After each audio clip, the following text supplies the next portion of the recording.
Monsieur Bresson, en regardant vos films, on a le sentiment qu'il y a une morale là, une morale assez sombre, disons, assez pessimiste. Et on a même le sentiment que pendant vos films, la morale est devenue plus sombre, tant qu'on avait le sentiment que c'était presque une contradiction entre ce pessimisme et la beauté de la forme.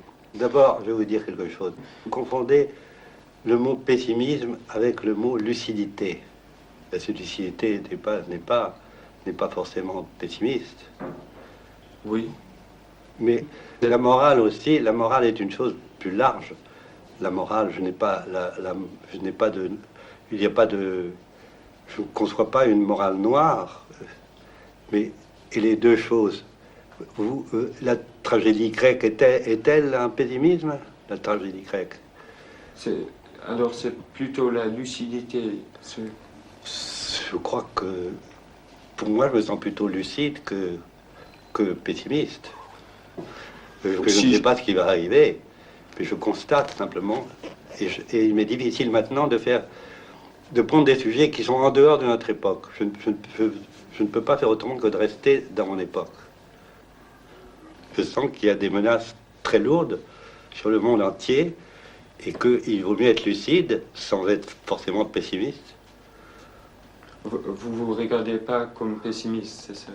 Non, l'alliance de la recherche de la beauté et d'une certaine lucidité, les deux choses ne se contredisent pas du tout, mais pas du tout.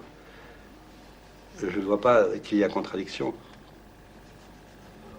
Mais la beauté dans le cinématographe doit être neuve.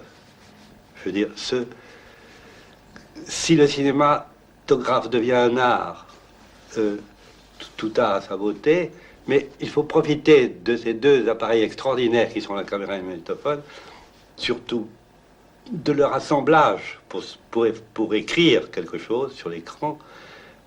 Il faut que ce soit neuf, puisque nos appareils sont tout neufs, ils nous tombent du ciel tout neufs. Il faut s'en servir comme d'appareils neufs pour faire du neuf. Et ce neuf doit être beau si on a un certain idéal de beauté pour les choses en général, pour les personnes et les choses en général.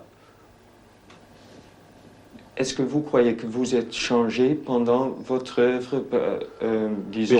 J'espère que j'évolue, en effet, et je pense que ce dernier film a pour moi en tout cas du nouveau, c'est-à-dire à la fois un acharnement à vouloir les choses concentrées, rapides, et neuves, et en même temps une grande liberté, une grande spontanéité, une grande liberté. Je fais ça parce que je le sens, donc je le fais.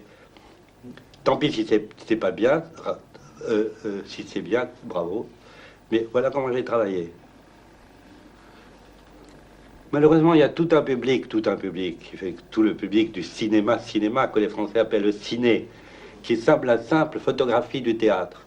Alors, ils veulent pour ça d'abord qu'on voit les personnes entières et pas leurs mains ou leur visage ou leurs coudes ou leurs jambes.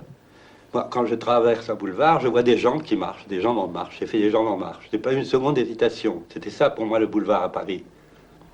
Mais ils n'ont pas vu qu'il y avait tout de même une certaine beauté à faire le personnage qui arrivait parmi ces jambes, qui était Jambe lui-même, et qui tout à coup s'asseyait et que nous ayons en pleine vision.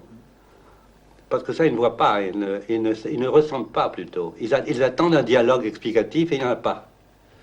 C'est l'image combinée avec le son qui explique. Est-ce que le public va comprendre ce style? Mais non, il ne comprend pas. Il faut comprendre. Si on lui donne toute la journée des films qui sont de la photographie d'un spectacle, il ne comprendra pas. Il cherche le jeu des acteurs et leur façon de parler, les modulations de leur voix, leur réussite. C'est tout ce qu'il cherche. Il voit. Et s'il n'y a pas de jeu, et s'il n'y a pas des acteurs connus, il voit le vide. Je les comprends très bien. Alors, mais le cinéma doit évoluer. Il ne peut pas rester éternellement dans cet état. Et le cinéma peut être une chose immense.